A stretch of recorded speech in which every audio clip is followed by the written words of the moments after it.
எழுதிட்டியா? படி. அன்புள்ள அப்பாவிற்கு மகள் முத்து பேச்சு எழுதி கொள்வது. நான் சொல்றது கவனமா கேட்டுக்க. அது நீ எழுதுற மாதிரி எப்படி எழுது.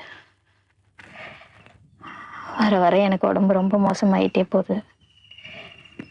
தினம் ஆஸ்பத்திரிக்கு போய் வந்துட்டு இருக்கேன்.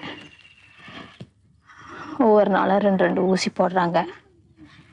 பத்தாவதுக்கு இவ்வளவு மருந்து மாத்திரை வேற. எல்லாம் சாப்பிட்டா என்ன பிரயோஜனம்? வியாதி குணமான மாதிரி இல்லை, ஜாஸ்தி ஆகிட்டே போகுது.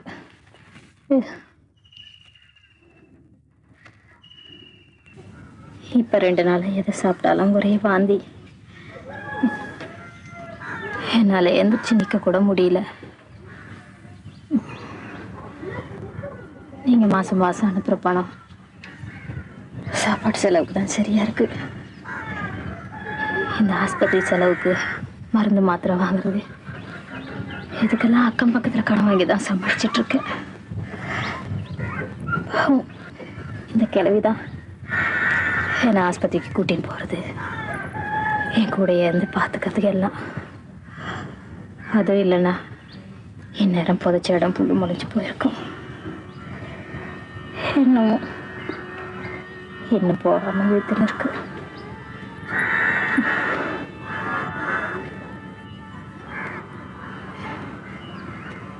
எழுதிட்டியா?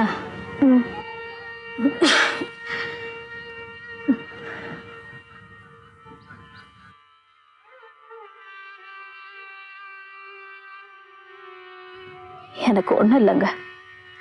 நீங்க என் பக்கத்துல இல்லைங்கிற குறைதான்.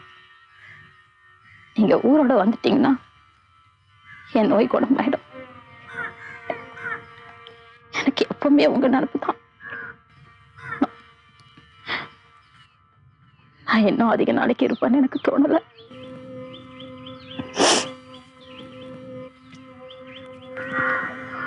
என்ன பண்ண போறீங்களோ? உங்க மக வளர்ந்தது அவங்கள பார்த்துக்கணும். எனக்கு ஒரே ஒரு ஆசைதான், என் உசுர் போகும்போது நீங்க பக்கத்துல இருக்கணும். வேலை மாத்திர கிடைக்கலனாலும் இடையில ஒரு வாட்டி வந்து போக முடியுமான்னு பாருங்க.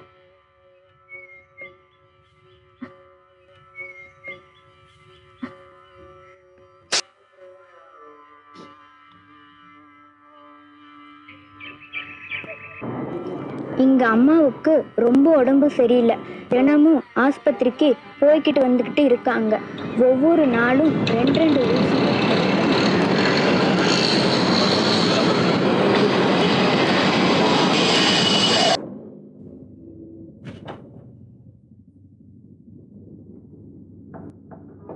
நம்ம சாமி ஊர்ல ஏதாவது செய்தி வந்ததா? இன்னைக்குதான் கடுதாசி வந்தது சார். அவளுக்கு ரொம்ப உடம்பு சரியில்லையா, என்ன உடனே கிளம்பி வர சொல்லி எழுதியிருக்கா. ஒன்றும் கவலைப்படாத, எவ்வளவு சீக்கிரம் டிரான்ஸ்ஃபர் வாங்கி தர முடியுமோ அவ்வளவு சீக்கிரம் வாங்கி தரேன். ரொம்ப நன்றி சார். அட என்னையா இதுக்கெல்லாம் நன்றி கிண்டுன்னு பெரிய வார்த்தையெல்லாம் சொல்லிக்கிட்டு, மனுஷனுக்கு மனுஷன் உதவி செய்யறது தான் என் சந்தோஷம். அது என்னமோ தெரியல முனுசாமி, 6 மாசத்துக்கு முன்னாடி நீ இந்த ஆஃபீஸ்க்கு வந்ததுலேருந்து உன்னை எனக்கு ரொம்ப பிடிச்சி போச்சு. உனக்கு ஒன்று தெரியுமா, எனக்கு கீழே வேலை செய்கிறவங்க கிட்ட நான் ஜாஸ்தி வச்சுக்கவே மாட்டேன். என்ன கேளு. ஏன் சார்?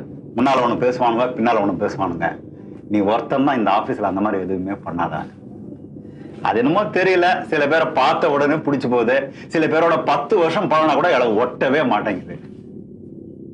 முன்சாமி, மெட்ராஸ்ல நீ தனியாளுன்னு மட்டும் என்னைக்குமே நினைச்சிடாத. உனக்கு நான் இருக்கேன், கூட பிறந்த அண்ணன் மாதிரி. உனக்கு என்ன உதவி வேணும்னாலும் எப்ப வேணும்னாலும் தைரியமா என்கிட்ட கேட்கலாம். என்ன? சரிங்க. அப்புறம் நம்ம வீட்டுல உன்னை கொஞ்சம் வர சொன்னாங்க, ஏதோ கொஞ்சம் வேலை இருக்கும் போல இருக்கு.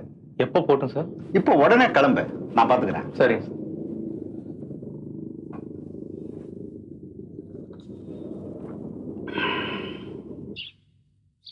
அம்மா, அம்மா. வா முன்சாமி. என்னமோ வேலை இருக்குன்னு ஐயா சொன்னாரு. ஆமாப்பா, இன்னைக்கு வேலைக்காரி லீவு. 10 பாத்திரம் எல்லாம் அப்படியே கிடக்குது, துணி வேற துவைக்கணும். பண்ணிடலாமா?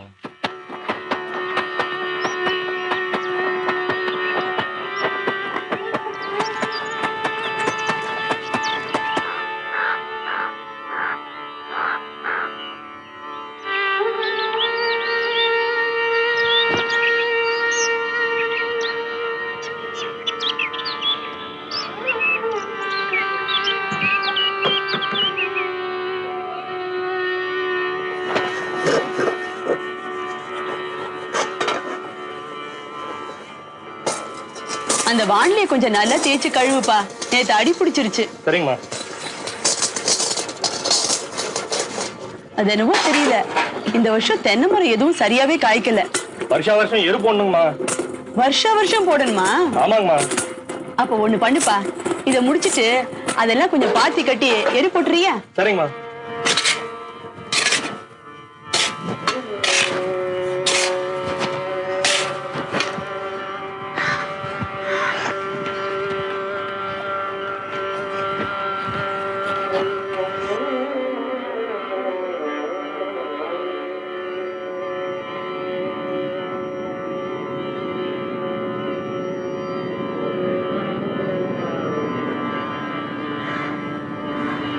இந்தப்பா சாப்பிடு.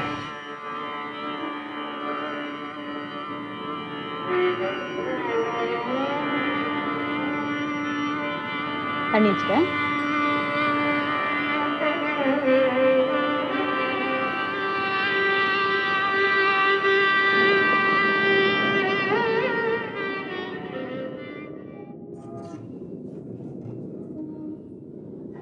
ஏன்பா, உனக்கு எத்தனை பசங்க? ஒரே பொண்ணுதாம்மா. என்ன பேரு? கண்ணம்மா. உன் பொஞ்சாதி பேர் என்ன? அஞ்சலைங்க. அப்பா அம்மா இருக்காங்களா? யாருக்குமா? உனக்குதான்ப்பா. இல்லம்மா, சின்ன வயசுல போயிட்டாங்க. வளர்த்ததெல்லாம் பாட்டி தான். அது சரி. ஆமா, உன் பொஞ்சாதி பிள்ளைங்க எல்லாம் எங்க? ஊர்ல தானா? ஆமாம்மா.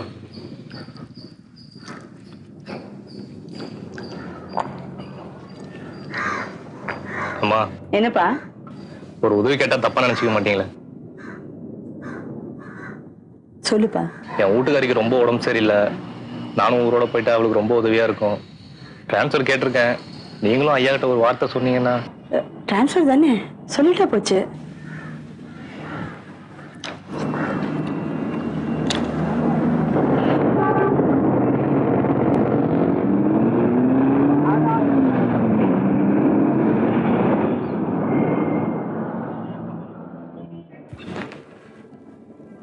லட்சுமி, முன்சாமி எல்லா வேலையும் செஞ்சுட்டானா? சுத்தமா முடிச்சுட்டான். இந்த மாதிரி நேரத்துல இப்படி ஒரு ஆள் நமக்கு கிடைச்சது பயங்கர லக்கு. அது சரி, நாட்டு போறதான், எந்த சூதுவாதம் தெரியாது, ரொம்ப மரியாதையான ஆளு. ஆபீஸ்ல கூட இப்படிதான்பா, எல்லார் வேலையும் இழுத்து போட்டுன்னு மாங்கு செஞ்சுக்கிட்டே இருப்பான். ஒரு முக சுளிப்பு, ஒரு தயக்கம், மறதிக்கு கூட கிடையாது. ஆமா, அவன் உங்ககிட்ட டிரான்ஸ்ஃபர் கேட்டிருக்கானாமே? ஆமா, அவன் ஒய்ஃப் உடம்பு சரியில்லையா, கூட மாட ஒத்தாசி கூட யாரும் இல்லைன்னு சொல்றான். ஊரோட போயிடணும்னு நினைக்கிறான். ஏன் அவன்கிட்ட சொன்னானா? சொன்னது மட்டும் இல்ல, அவனுக்காக நான் உங்ககிட்ட சிபாரிசு பண்ணி எப்படியாவது வாங்கி கொடுத்துடணுமா, ரொம்ப சொல்லிட்டு போனான். அது சரி. ஆமா, அவனுக்கு டிரான்ஸ்ஃபர் வாங்கி கொடுத்துருவீங்களா? அதான் நானும் யோசனை பண்ணிட்டு இருக்கேன்.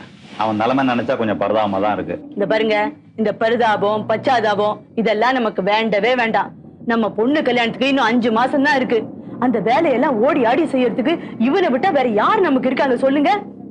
ஆமாமா, கரெக்ட் தான்.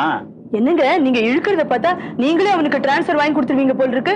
அப்ப வேணாங்கிறியா? சாமி, வேண்டவே வேண்டாம். முதல்ல நம்ம பொண்ணு கல்யாணம் முடியட்டும், அப்புறமா வேணா அதை பத்தி யோசிங்க. சரி, சொல்லிட்டால, நான் பாத்துக்கிறேன். அப்புறம் இந்த ஞாயிற்றுக்கிழமை அவனை கொஞ்சம் நம்ம வீட்டுக்கு வந்துட்டு போக சொல்லுங்க. ஏன்? ஒண்ணு இல்ல, நம்ம கிணத்துல தூர் வாரணும். மழை வந்துட்டு அப்புறம் கஷ்டம். முன்சாமி, உனக்கு நேத்து தானே நான் சொன்னேன், உனக்கு என்ன உதவி வேணாலும் என்கிட்ட கேளுங்க. சொன்னா இல்லையா? சொன்னீங்க சார். அப்புறம் எதுக்கா என் பொண்டாட்டிகிட்ட போய் சிபாரிசுக்கு நிக்கிற? என்ன சார்? உன் டிரான்ஸ்பர் பத்தி அவட்ட போய் சொல்லிருக்க. ஓ அதுவா, ஏதோ பேச்சுவாக்கில் வந்துருச்சு சார். அம்மா திட்டினாங்களா சார்? அதெல்லாம் ஒண்ணும் இல்ல, சொன்னாங்க. இன்னும் சொல்ல போனா உனக்கா பயங்கரமா சிபாரிசு பண்ணிருக்காங்க. பண்ணிடுறப்போ. சரிங்க sir.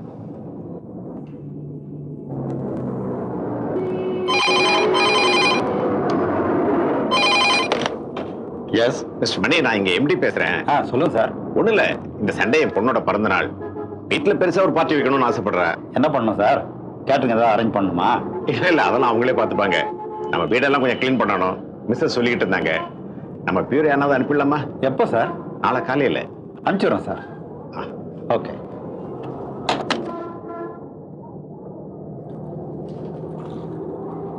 Sir sir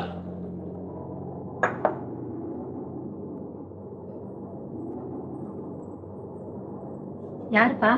sir office பியூன்மா. ஓ, நீதானா? இருப்பா, வரேன்.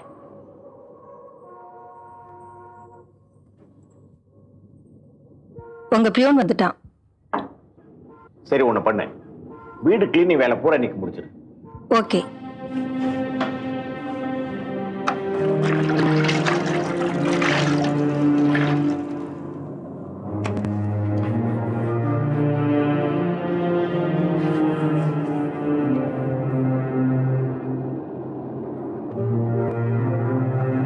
கொஞ்சம் தள்ளிக்கப்பா.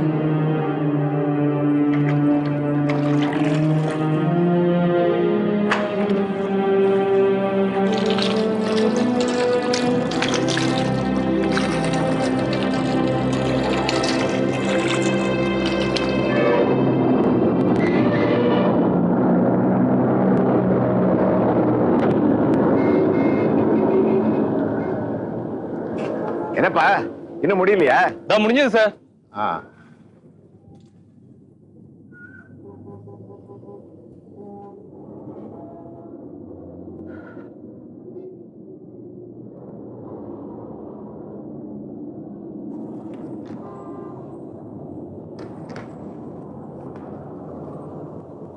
என்னப்பா இன்னும் இவன் இங்கே நின்றுட்டு இருக்கான்? வேலையெல்லாம் முடிச்சிட்டானா? முடிஞ்சது. செடிக்கெல்லாம் தண்ணி ஊத்திட்டானா ஓவர். எப்படி நல்லா வேலை செய்யறானா? ஐயோ, ஃபர்ஸ்ட் கிளாஸ் வேலைக்காரன். ரொம்ப நீட்டா பண்றான். ஒண்ணு பண்ணுங்களேன், இனி வாரத்துல ஒரு நாள் அவனை இங்க அனுப்பிடுங்க. அவ்வளவுதானே, செஞ்சுதான் போச்சு. என்னப்பா முடிச்சிட்டியா? முடிஞ்சது சார். இது ஒண்ணுதான். உனக்கு எந்த ஊருப்பா? திருச்சி பக்கம் கரூர் சார். கரூரா? ஆமா சார். கரூர் வந்திருக்கீங்களா சார்? சின்ன வயசுல ஒரு 5-6 வருஷம் அங்க இருந்திருக்கேன். அப்படியா சார்? ஆமா, உன் ஃபேமிலிலாம் அங்க கரூர்ல தானே? ஆமா சார். என்னப்பா ரொம்ப வருத்தத்தோட சொல்ற? பின்ன என்ன சார், என் குடும்பம் அங்க, நான் இங்க. ரொம்ப கஷ்டமா இருக்கு சார். இது உனக்கு மட்டும் இல்லையே, இந்தியாவுல நிறைய குடும்பங்களுக்கு அப்படித்தான்.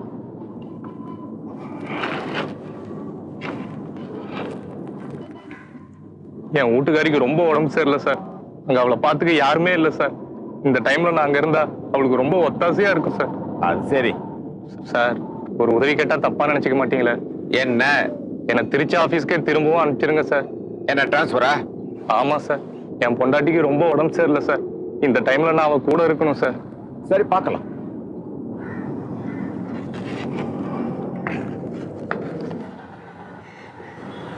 அடுத்த திங்கக்கிழமை கூட்டிட்டு வாங்கம்மா. சரி டாக்டர். மடி கொஞ்சம் இப்படி உட்காரு, நான் அதை வந்துடுறேன். மெதுவா.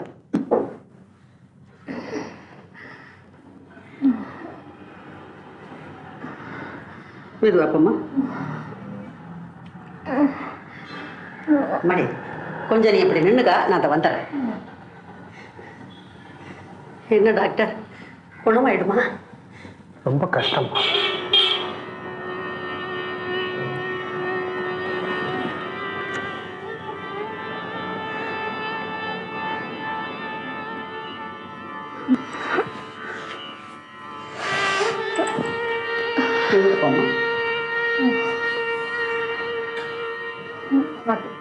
பார்த்து இறங்கணுப்பா. மெதுவா இறங்கணும்.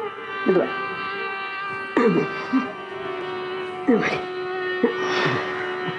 என்னப்பா உட்காந்துட்டு போலாம். உட்கார்.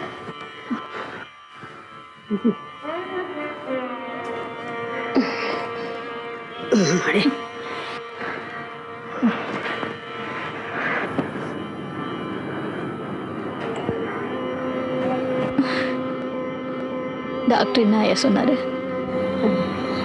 நல்லாயிடும் சொன்னாரு கண்ணு.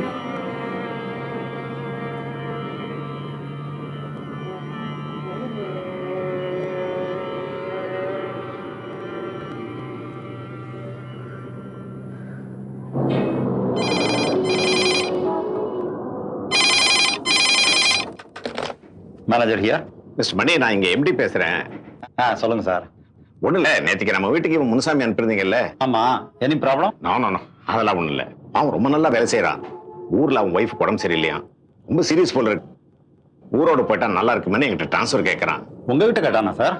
பார்த்தா பாவமா இருக்கு. டிரான்ஸ்பர் கொடுத்துடலான்னு பாக்குறேன். இன்ஃபேக்ட் டிரான்ஸ்பர் ஆர்டர் கூட டைப் பண்ண சொல்லிட்டேன். ஆன் செகண்ட் தாட்ஸ் உங்களே ஒரு வார்த்தை கேட்கலாமேன்னு. என்ன மிஸ்டர் மணி, கொடுத்துடலாம்ல? கொடுத்துடலாம். என்ன எடுக்கிறீங்க?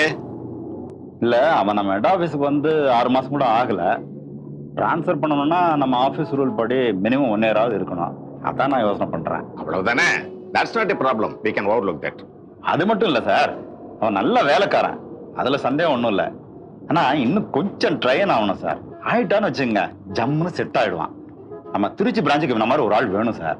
அப்ப அனுப்பிட வேண்டியதானே? இல்ல நான் என்ன ஃபீல் பண்றேன்னா சார், நம்ம ஹெட் ஆஃபீஸ்லயே அவனுக்கு ஒரு 6 மாசம் ட்ரைனிங் கொடுத்துட்டோம்னா திருச்சி பிரான்ச்சுக்கு ரொம்ப யூஸ்ஃபுல்லா இருக்கும் சார். அப்படிங்கிறீங்க? ஆமா சார். அப்போ ஒரு 6 மாசம் வெயிட் பண்ணட்டும். மிஸ்டர் மணி, அவன் இந்த டிரான்ஸ்ஃபர் விஷயம் மறுபடியும் வந்து என்கிட்ட தொண்ணு போறான். அதை நீங்க கொஞ்சம் பாத்துக்குங்க. நான் பாத்துக்கிறேன் சார், நீங்க விட்டுருங்க.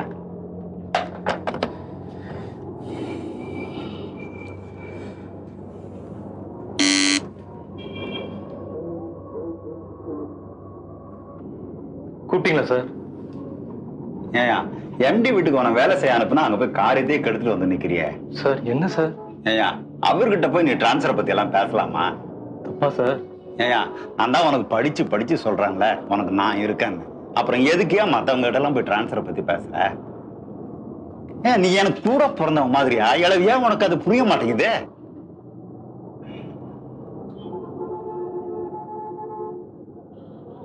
சரி சரி, நீ ஒன்றும் ஒரி பண்ணிக்காத. எம்டி நல்ல மூட்ல இருக்க நேரமா பார்த்து அவர்கிட்ட இதை பத்தி பேசி நான் சரி பண்றேன். மறுபடியும் இந்த டிரான்ஸ்ஃபரை பத்தி மடத்தனமா யார்ட்டும் உளறி தொலைக்காத என்ன?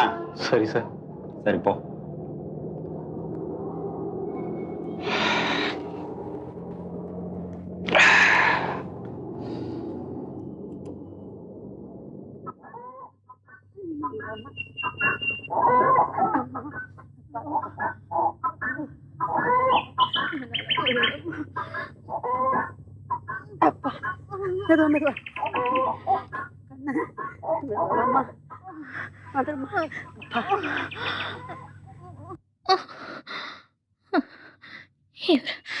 இவரு வந்துருவாருல்ல? வந்துருவான்.